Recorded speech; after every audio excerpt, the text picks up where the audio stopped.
Good evening to you all, to those of you in the room and to those of you online. I'm Ngaire Woods and I'm Dean of the Blavatnik School of Government. It's lovely to have you all here with us, both, as I said, here in person and online. And it's a particular pleasure to have our special guest, Sergei Guriev, with us this evening. This is the second in a series we're running at the school of election briefings, this being the year in which more than half the world's population is living in a country having an election this year. So in those areas in which we have particular networks of expertise, we are running these briefings, and you're very welcome to attend all of them. We would be delighted to have you here. Just looking around to check that Sergei is with us on screen. There he is. A huge welcome to you, Sergei, and to this briefing. We're hugely grateful to you. Sergei is without doubt one of Russia's most eminent ever economists. He did doctorates in both economics and applied maths at the Russian Academy of Sciences. When I first met Sergei, he was the rector of the new economic school in Moscow. They were different times. It was more than a decade ago. And Sergei was shaping a whole new generation of economists to help guide Russia. A lot has happened since then. I know you've all read Sergei's bio, which has been up on our website, but I did want to particularly underscore his absolutely brilliant recent book with Daniel Treisman, Spin Dictators. In it, Sergei writes of the likes of President Putin, Erdogan, and Orban, who control their citizens by distorting information and simulating democratic procedures. So as we look this year at an election in Russia, these words still look very apt, Sergei. And I'd like to start tonight by just having you introduce for us, what does this election in Russia actually mean? Welcome. Thank you. Thank you very much, Ngaire. This is a great honor to be with you. Excuse me, I have a difficulty with speaking. I actually had a difficult day. We have my boss, Director of Sciences Po, resigning today. So it's going to be a number of busy months for me. Coming back to your question, Russia is a semi-presidential republic, by definition, a bit like France, but in reality, it's a super presidential republic. And especially so since 2020, when Putin has changed the constitution, which is now internally inconsistent, but in reality, the president runs the show. It was not the case in the 1990s, when President Yeltsin occasionally had to accept resistance from the parliament, had to talk to the parliament sometimes, had to appoint prime ministers he didn't like. But since Vladimir Putin arrived in power, he eliminated all the checks and balances. And so this is one person who runs the show. And this is why this election is so important. Now, this is not the first time Vladimir Putin stands up for a presidential election. That's already happened in year 2000, year 2004. Then the constitution required him to step down, so he took a job of prime minister, and another person was elected president, Dmitry Medvedev.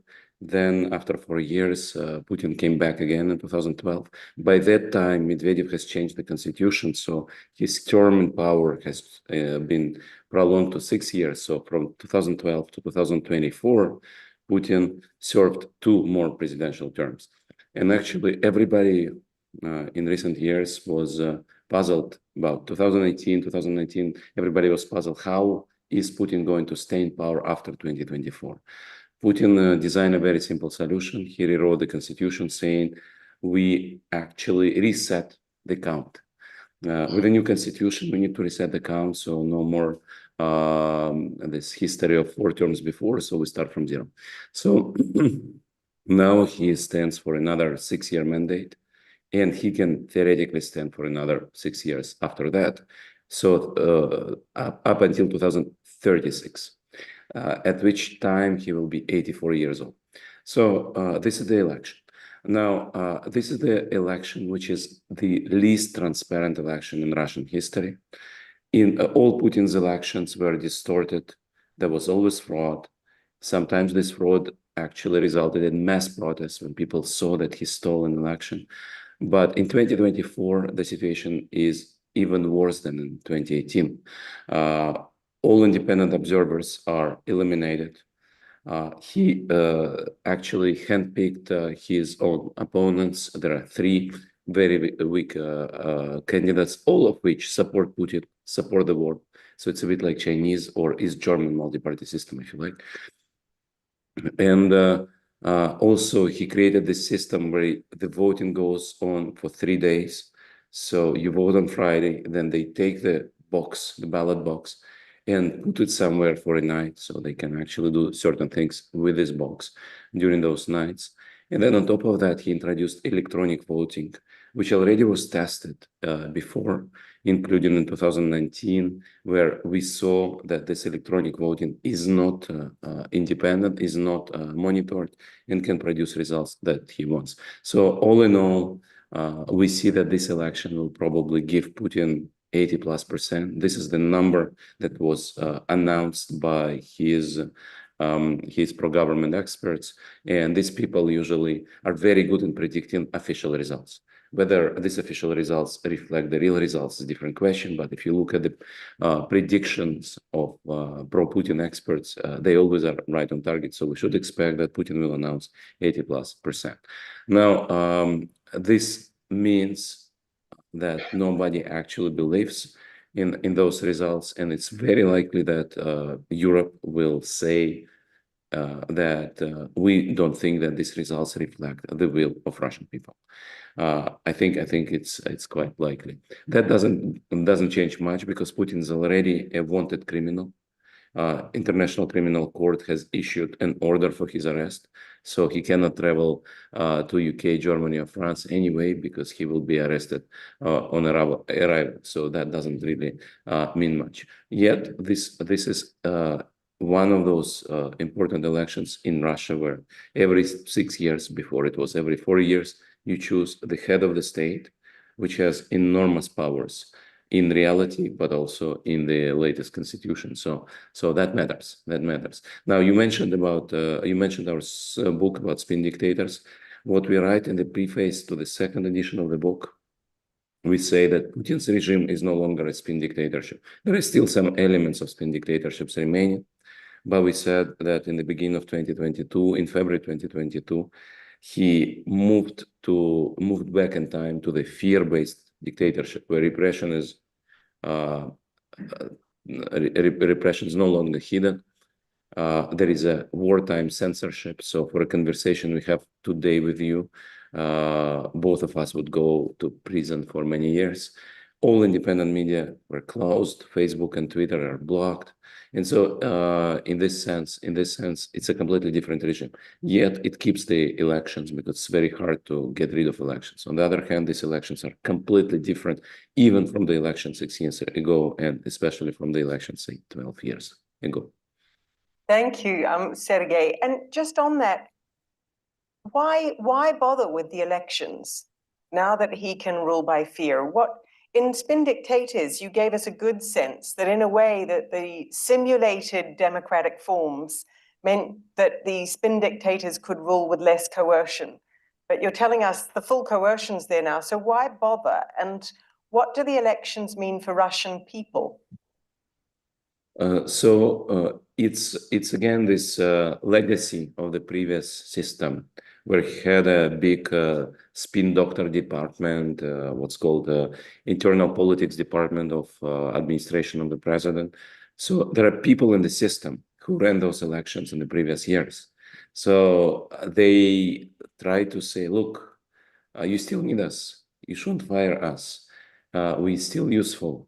Let's run those elections. Let's not stop running them. And it's not impossible that Putin will change the system at some point.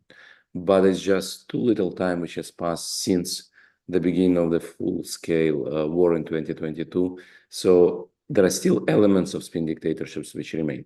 And in spin dictatorships, that's indeed an attempt to say, I'm a popular leader. that's also a useful tool to monitor your bureaucrats. So it's a huge problem in every autocracy. How do you measure performance of your bureaucrats if you don't have free media, civil society, opposition politicians who can criticize parts of your system? And elections give you at least one metric where the more votes this region reports. In theory, that means more people are supporting the regime, or at least you're more skillful in stealing the votes. So one of those two skills, right? And another thing, and I think this is also very important, in a regime like Putin's, Putin still has this charisma and legacy of support. Putin was a very popular politician in the first 10 years in power. These were 10 years of very successful economic performance, very high growth rates. And so Putin wants to keep this argument when he talks to his own generals. Look, you need me because I'm supported by the people. And by now, it's very hard to imagine that generals are convinced by those 80% that Putin is going to get. But still, he says, I have won the election and you're just a KGB general. So you should listen to me. And you should remember that if something happens to me, it will be hard to run the country without me. So this discussion within the system helps Putin to legitimize himself as somebody who people vote for. And overall, I think part of that is still a transitional equilibrium. So it's not yet a steady state equilibrium. Maybe at some point we'll see that Putin appoints him a lifetime Tsar or something like this. But hopefully he will not need to do that because the regime will change before 2036. Fantastic. And I'm going to come now to the audience for questions. And Ekaterina, I think you've got a question. Can you hear me? Yeah, I think the roof mics are on. Great. Yeah. Thank you so much, Ngaire, Sergei. My name is Ekaterina. I'm a current MPP student here at the Blavatnik School of Government. And thank you so much. And actually, I have two questions. Firstly, what do you think about what should Western countries, Western society know and understand about current state of Russian society in terms of elections, in terms of invasion and general attitude to the political agenda? And second question, which might be pretty personal, it's a question about so-called Russians in exile, those who left the country after the Crimea, those who left the country after the start of invasion to Ukraine. What might be their or our involvement in current Russian political agenda domestically, and what might be our contribution, in your opinion, to communities, countries abroad? Thank you. And that latter question, I just want to underline, is an important one for many of our alumni, several of whom are online, who are from Russia and really want to contribute to Russia and are living outside and unsure how. But Sergei, the first was, what is it that Westerners should understand about Russian people? Right. I think what is important is to distinguish between reality and Putin's propaganda. Putin's propaganda is very sophisticated, and we talk about that in the book. He wants to convince the West that people support him. And also, if Putin is gone, it will only be worse for the West. I should say that by now, in the West, you have a lot of experts who fully understand that support of the war is not universal, to put it mildly. And also, it's very hard to imagine something which is worse than Putin. And Western leaders, as I said, no longer talk to Putin for a good reason. Of course, there are still contacts to exchange prisoners, to exchange political prisoners as well.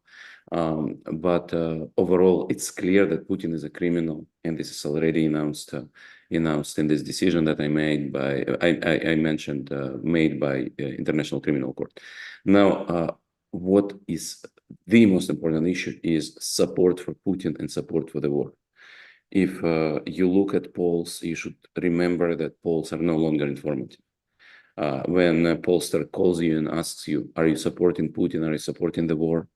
If you say something which can be considered as an opposition statement by the government, you can go to jail. And in that sense, people are very worried not to talk on the telephone with the pollsters. We have some metrics which show that the war is not very popular. So there are some indirect questions. For example, one of the pollsters is asking a question. We have a federal budget constraint, which is true.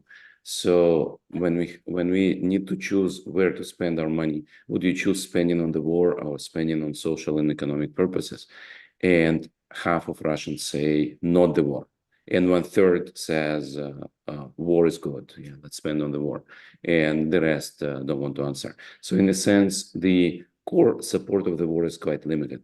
Also, we don't see volunteers who want to fight in this war for free. Putin has to pay a lot of money to recruit mercenaries, and he has to use force to mobilize Russians. And actually, we see that he's delaying the next mobilization. The first mobilization was in the fall 2022. These people are still in Ukraine, which is now creating a huge problem for Putin, because we see the family members of mobilized soldiers protesting, including in the Red Square in Moscow. So Putin would benefit from rotating those mobilized soldiers, but he can't, because new mobilization will be very unpopular. So these are the things that should be kept in mind. So you should not believe Putin's pollsters. You shouldn't believe Russia Today. You shouldn't believe Putin, who says everybody in Russia supports. If everybody supported Putin, he would not need this level of suppression of electoral transparency. So these elections, as I said, are such that nobody believes that the results have any relation to reality. And I think the good experts in the West already understand that. There are some people who were paid by Putin, or as Lenin would have called them, are useful idiots. But I think the public opinion and the expert opinion has changed dramatically. So in that sense, I think the West already understands what's going on. Now, to be more academic, I should say there are also tools to identify average support for a leader when people don't want to say whether they individually support him or not. What's called list experiments. Let me spend 2 minutes on this. So imagine I call you and I say, I have a list of 5 political leaders, how many of them you support? Don't tell me which ones, but how many. So there is a list, including Putin, 5 leaders. And then I call some other person and show a list of 4 people without Putin. And then I do both things many times. So I have 2 randomly selected large samples, and I can measure average number of candidates supported in the sample of 5 and sample of 4. And so I calculate the difference between the 2, and I now know how many people actually support Putin. I don't know which person supports Putin or not. I only can measure the average support. So experiments like this now give 40% of support for Putin, 45. So not a majority. So it's not a coincidence why Putin needs to falsify this election in such an outrageous way. So this is the most important thing we need to keep in mind. And of course, we need to remember that Putin lies, and Putin has crossed a lot of red lines. And so whenever we think Putin cannot lie to us, we can make a deal with Putin. Well, sometimes Putin respects his deals, and sometimes he doesn't. And so in that sense, we should remember that his reputation is now worth nothing. Before February 2022, he said, and his minister said many times, we are not going to attack Ukraine. And they just lied in the face of Western leaders. And in that sense, we should remember that he knows how to lie. On the second question, Russians in exile. So Russians in exile can do a lot of things. You can communicate to Russians in Russia. explaining to them how this thing actually works and functions, because Russians in Russia have much less access to independent media. YouTube is still not blocked in Russia. Telegram is still not blocked in Russia, but these Russians are very much under influence of propaganda. It's very hard to talk to your relatives in Russia. But if you can somehow communicate how bad Putin and this war are for the future of Russia and for the present of Russia, that's an important function. Because you have a privilege of having access to information and being able to speak freely. That's very important. One other thing which people underappreciate is street protests in the West. So people make fun of us when we go to Russian embassy and protest there. That's what we are going to do this Sunday, as the common action on this Sunday called for by Alexei Navalny and other opposition leaders was we need to show up at noon at the voting station to show that we who are coming at noon are many. And we'll do that in Paris as well. Many people will say, it's funny, it's very safe to protest in Paris.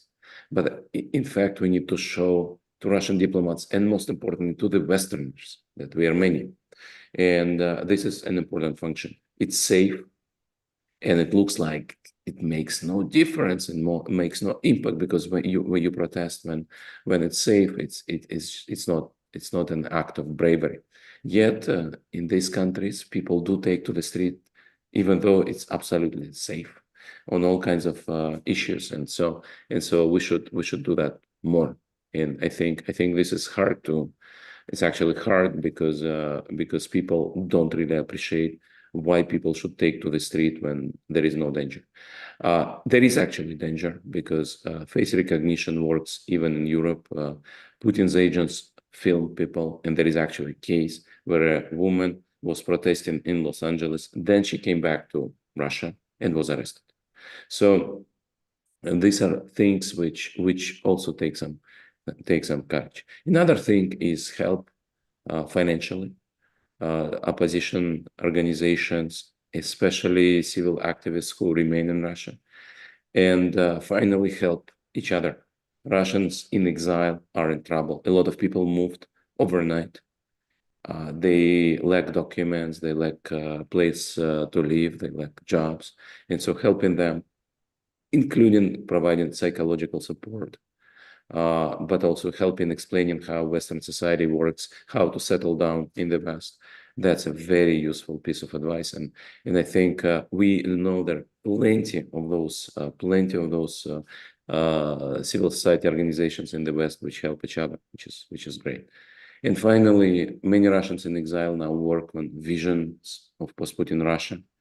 And basically, when you have a concrete roadmap of reforms after Putin's gone, that helps convince people who are now afraid of change.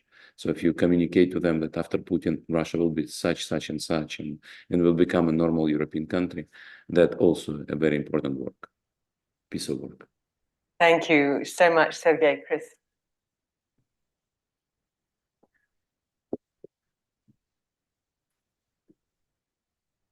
Hello, hi, Sergei. This is Chris Stone. I'm on the faculty now at the Blavatnik School, and I just wanted to ask you, continuing your the point about the protest, the midday protest Sunday. You talk about it as something that Russians in exile can do, but I'm curious what you make of the call for Russians in Russia to participate in that protest. Is that something? Will there be significance in some result of that protest? Is that something around the world we should be watching? Is there a way to understand its success or failure? And what kind of hope can spring from a protest of that kind in Russia by Russian voters? Thank you, Chris. So before answering the question about Sunday, I would give you another example. So we had this anti-war candidate, Boris Nadezhdin, whose name is Symbolic as well. Nadezhdin means hopeful, basically. So he's been part of the system all the time. He's I know him personally. I don't think he's a corrupt guy. I think he's an honest guy. But he said, I will stand for president. And I think the war was a mistake. He couldn't say the war was a crime because he would go to jail right away. And then he needed to collect signatures to participate in the election. And we saw that people queued in lines, stayed in lines for hours to give a signature for him. And he collected 200,000 signatures. Now, it's a bit like midday on Sunday, midday against Putin, because it's safe. You can imagine again that Russian special services photograph people and then do something about this. But in principle, giving a signature for a presidential candidate is not illegal in any sense of this word. And those pictures and those videos of people standing in line in dark, cold cities sends a message that there are many Russians, brave and committed Russians, who are against the war. And Putin said, I've collected 500 signatures. And we saw no lines, right? And this comparison of images gives you a real image, real perception of popularity, which is important because it creates hopes among those anti-war Russians who otherwise feel alone and don't want to do anything. They're just depressed because they feel that they're alone, they're a small minority. So these crowds to provide signatures for Nadezhdin. And of course, he was later not allowed to run. He was not registered as presidential candidate because Central Electoral Commission said your signatures are false, are fake. We didn't see those videos. But still, we saw the crowds, and that creates hope. The same thing about funerals of Navalny, where we saw crowds as well. Again, something which is safe. Just to come to the cemetery and lay flowers. This is something they cannot really arrest you for, even though they probably also took pictures. And this is noon against Putin manifestations also. It's also like this. Try to create crowds and also meet each other and also feel you're not alone. Putin's job is to make sure, and this is his job of his propaganda and censorship.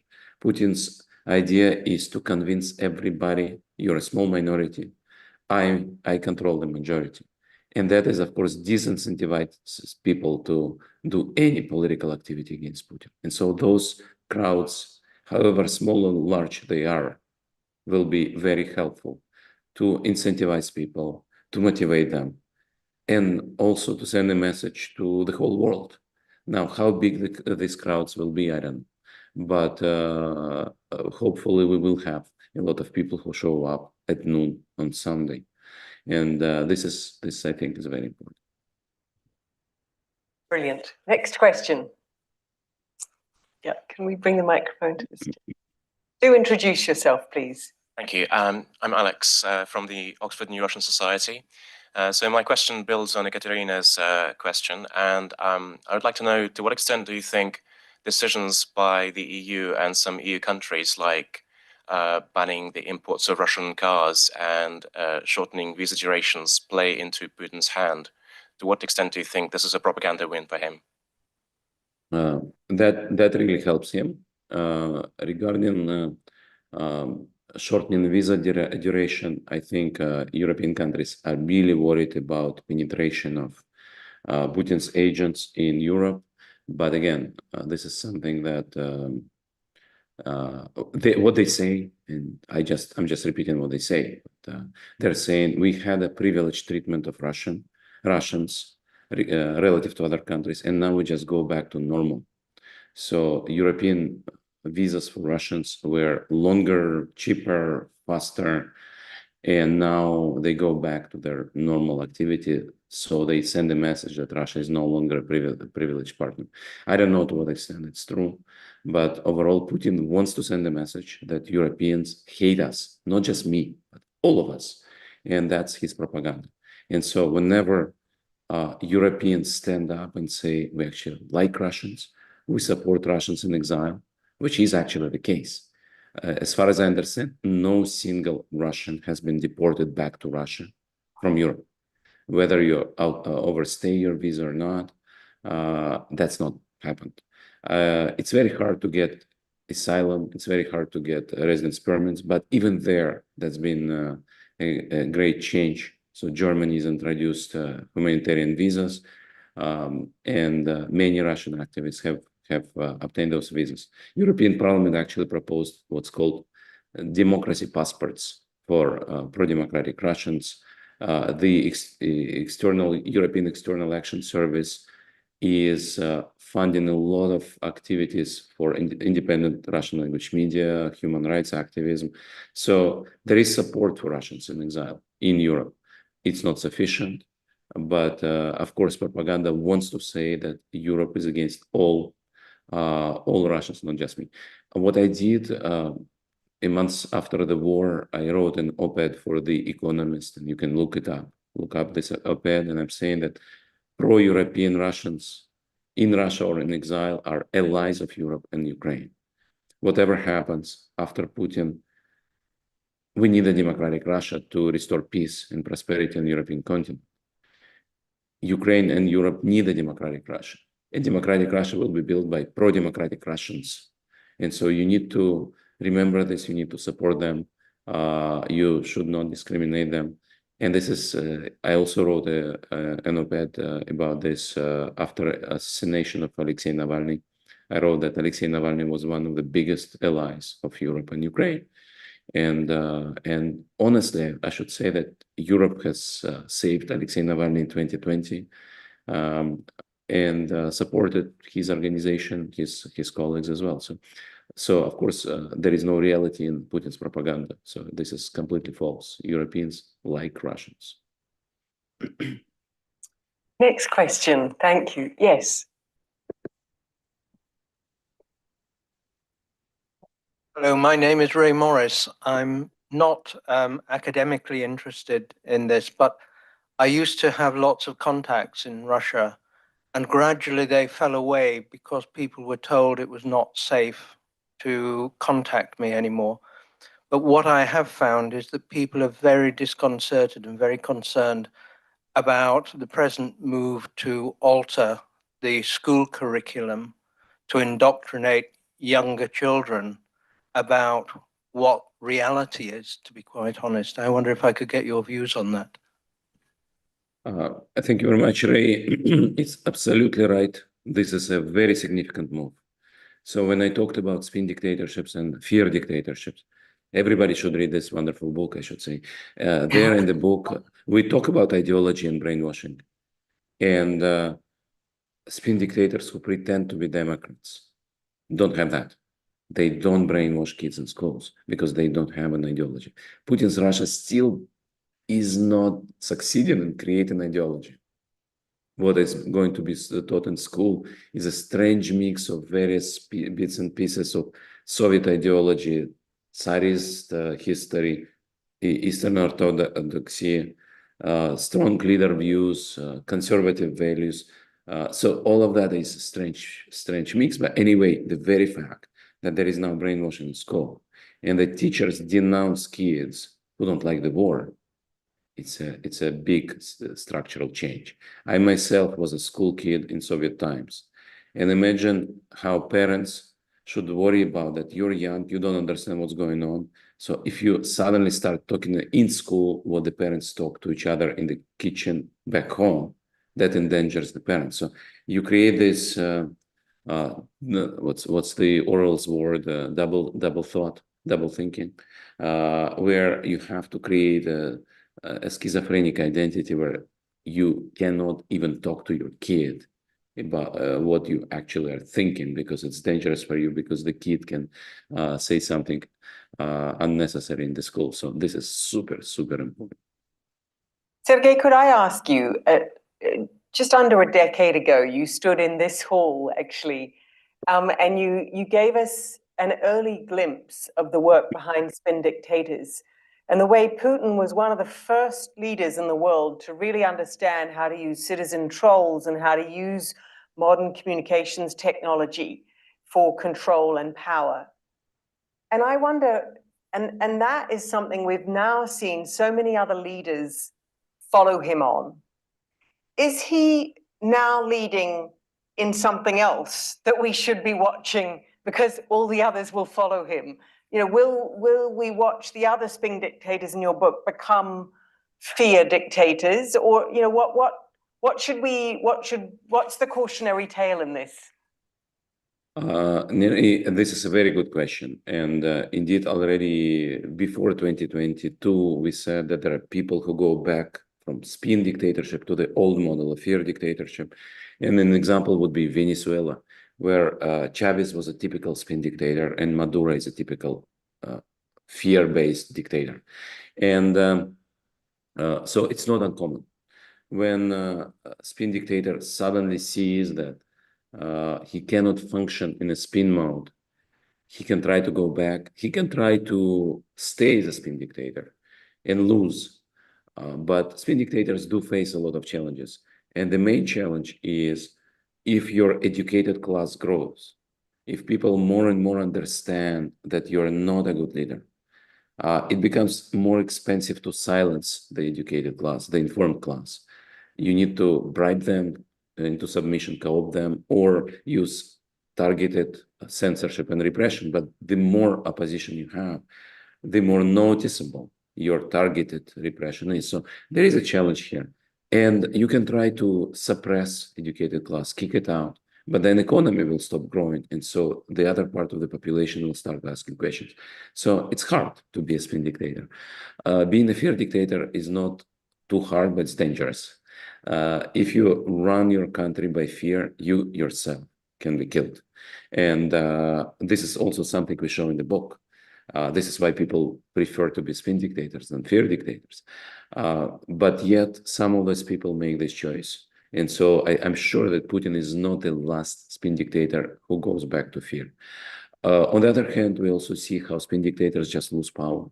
So we see transition to democracy in Armenia in 2018, in Ecuador in 2017. So some of these leaders are stuck and don't find a solution and replaced by democratic leaders. So that happens as well. Overall, Putin is quite unique, and it's very hard to imitate Putin because he has nuclear weapons, right? So he feels safe. He knows he can cross a lot of red lines. He's not Saddam Hussein. So he feels really, really safe. And what he's doing right now, he is using violence abroad, which is something that Soviet Union did very rarely, but it's now being reborn as a tool of fight against the opposition. Ekaterina asked the question about Russians in exile. As I said, Russians in exile play a very important role. They're very important enemies of Putin. And so Putin goes after them in Europe. We've had cases already after the beginning of the full-scale war where independent journalists were poisoned. And just yesterday, one of the most important friends and colleagues of Navalny, Leonid Volkov, who lives in Vilnius, was attacked at his own home, well, next to his own home in the courtyard. And there was an attack with a hammer, which for me is a signal that KGB, current FSB, is a heir apparent, is a heir of NKVD, of Stalin's special services, which killed Trotsky with the ice pick. It's called pickaxe, ice pick, I think, yeah. And so this is exactly what happened. He survived. His legs were hurt. His arm is broken, but he survived. But overall, this is not fun. And Putin is doing more and more of this. And so I think that he feels so powerful. He has this sense of impunity because he has nuclear weapons. So this is not something that another dictator can easily imitate. And is the war in Ukraine one, it can be many things, but for you, is it centrally about shoring up power? Is that part of the new fear dictatorship? Yes, so Putin, it's actually an interesting question. So Putin in 2022, I believe, didn't plan for a long war.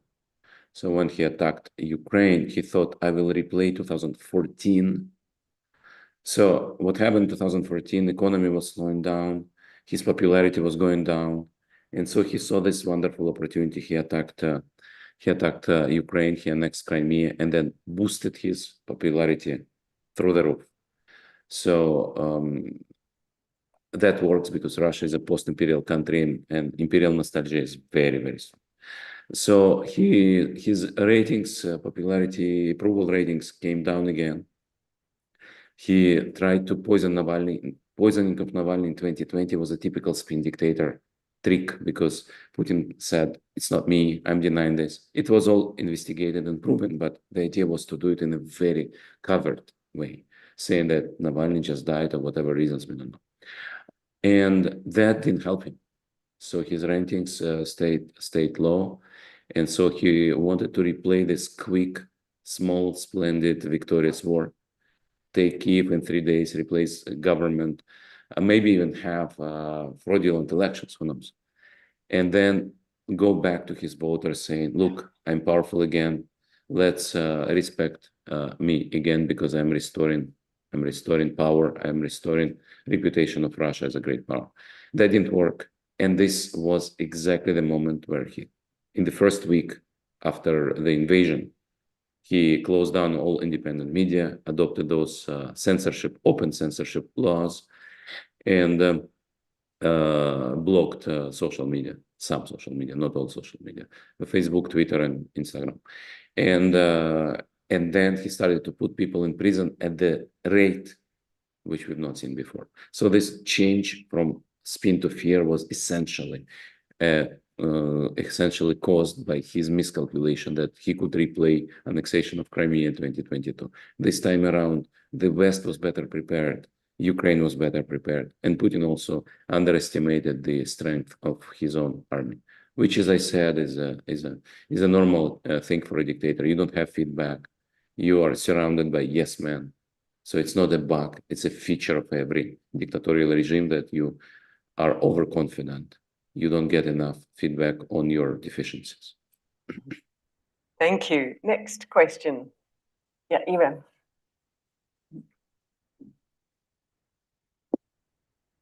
Hello, thank you very much, Sergei. I'm Iram Gucheri from the faculty, and I'm in economics, so it'll be more of an economic statecraft question. So I'd like to hear your views on economic sanctions in affecting public opinion, and would there be any impact on the election? And you've obviously said it's quite a difficult election in this round, but maybe in the long run. And a possible change in US administration and how the West uses economic tools. How would you see the future of that in light of, elections happening elsewhere? Thank you, Ram. First, I will answer the second question. Nobody knows the Trump's policy regarding Russia and Ukraine. If he does what he says, it's going to be a disaster. And there are things which Europe can do without the US, provide financial support to Ukraine. The financial support to Ukraine is a very small fraction of European GDP. The problem is that Europe doesn't have weapons. And so Ukraine needs weapons. It's a hot war, which is won or lost on the ground. And only US can provide enough military support to Ukraine so Ukraine doesn't lose this war. So election of Trump is a very, very worrisome outcome. Regarding the impact of sanctions on economy and on public opinion. So since you're an economist, I'm not assuming that you know the international relations theory of sanctions. As economists, I learned it recently. It's a very simple theory. Sanctions are a deterrence mechanism. So if the war has started, sanctions have already failed, right? And then, since you have to be committed to this deterrence mechanism, you have to apply them anyway, because otherwise the next war will start. So basically, the West has introduced unprecedented sanctions. The goal of sanctions now, after the beginning of this invasion, is to limit the amount of resources in Putin's pockets. And some of these sanctions work quite well. So freezing Putin's cash abroad, reducing Putin's oil revenues, reducing his free access to Western technology makes it harder and more expensive for Putin to kill Ukrainians. And that, of course, also has an implication for ordinary Russians. Putin moves the burden of sanctions from his friends and himself onto ordinary Russians. And that eventually creates the political tension. Now, some people would say, well, Russians don't care and so on. But of course, part of the problem of Putin today is the war is not popular, exactly because Russians don't see incomes growing. Russians see inflation. Russians see that their incomes in the civilian sector, in the military sector, everybody's happy.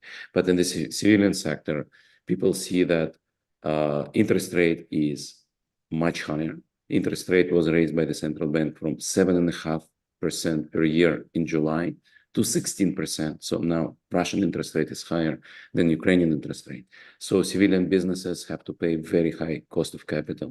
They also have to pay higher wages because a lot of Russians have left or are in the army. So the war is not popular among many Russians for good reasons. Now, to what extent we can measure this? As I said, we can ask indirect questions. There is a paper now, actually, by Andrei Tkachenko in Nazarbayev University, somebody who got a PhD from, I guess, Bakunin or EUI. I don't remember now, but the paper actually shows, if you look at Russian regions where you have more people killed, results in less support for the war. So that, of course, is a much more important issue than just being unable to buy a German car if you have somebody in your family killed. So there are different drivers of popularity, and we don't have enough data. And also what really is unfortunate for economists is Putin has classified a lot of data. So measuring those things is harder. But there are also data leaks, and there are economists who buy leaked data and work on those data. So there is hope. Overall, Putin uses this narrative in his propaganda that the West hates us and imposes sanctions, and Russians are suffering because of sanctions. Interestingly, he also uses a narrative that we don't care about sanctions, we are not hurt by the sanctions. Interestingly, that is combined the same. Sometimes it's in the same speech. So it's a very, very complex set of issues. But overall, sanctions are not popular. And I'll just give you one example. So Mr. Prigozhin was given preferential treatment in terms of access to military technology, munitions, and so on. And at some point, when sanctions limited Putin's ability to provide weapons, Mr. Prigozhin started lacking artillery shells. And that's what created this problem, where he said, it's unfair, my kids are being killed, I need more weapons, I need more munitions. He was not given those, and that's when he started his march to Moscow. So in a sense, that's a typical way in which sanctions can impose constraints, shortages, and force political tension. But Russian economy is not going to collapse. And Russia is not in macroeconomic disequilibrium. It's run very well by competent policymakers. So sanctions are decreasing standards of living, but they're not actually making Russia collapse or face, for example, hyperinflation. And Sergei, there's a question from our online audience, which is about, you mentioned earlier, a new democratic Russia of the future. And Nix asks, with whom would that Russia ally? Would it side with the West? Would it side with the global South? Would it side with the BRICS? Any thoughts on that? So we don't know. We don't know. Russians have not voted freely for a while. Russians feel European. Russians' identity is actually European. So if you ask a random Russian citizen to cite you 5 French writers, 5 Chinese writers, and 5 Indian writers, it's very clear that an average Russian has much better knowledge of European literature than any other literature. And even propaganda says we are Europe. We are just the right Europe, and the current Europe, the modern Europe, is decadent, wrong Europe, which neglected its roots. We need to go back to the real Europe. So in that sense, there is no debate in Russia that Russia is a European country. And in that sense, I don't think that Russia will join EU very soon, even after it becomes a democratic country. European Union cannot absorb a big country like this, but it could be like Britain, a non-member closely integrated. It could be like Norway or Switzerland. So this is completely plausible. And when Mr. Putin talked about this, and when Mr. Medvedev talked about this, they were quite popular in Russia. The most important demand from Russians in foreign policy was a visa-free regime with Europe. That was exactly what Russian diplomats were negotiating.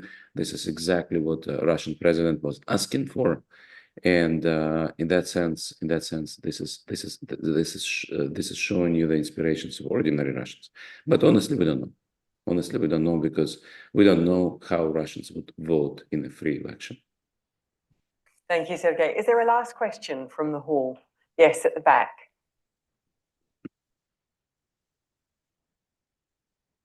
Hello, my name is Luba, and I'm a high school student from Boston. And my question is actually very similar to what you asked before. It's about the possible future of Russia after the elections.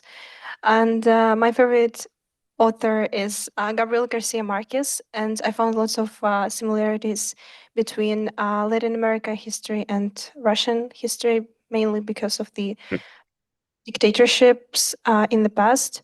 And even after the possible end of Putin's leadership and the end of Autumn of Patriarch, I feel like the Russian society will be condemned to 100 years of solitude because of